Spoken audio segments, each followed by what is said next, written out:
আসসালামু আলাইকুম। এখানে যে মুরগিগুলা দেখতেছেন ওই যে লাইটের জন্য দেখা যাচ্ছে না, এগুলো সব দেশি পিওর দেশি মুরগি।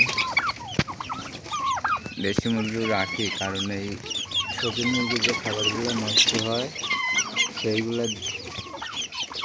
এদের দেয়, তো এরা খায় বড় হয়। আছে প্রায় 50 পিসের মতো নিচে ছেড়ে দেওয়া আছে, আর এই করে বাচ্চা তো মাত্র এখানে রেখে দিছি। আর কিছুদিন পর এদেরও ছেড়ে দিব, যাতে শৌখিন মুরগির খাবার যেগুলো নষ্ট করে ওইগুলো খেয়ে এরা বড় হয়। এখানে আছে 9-10 পিস মুরগি,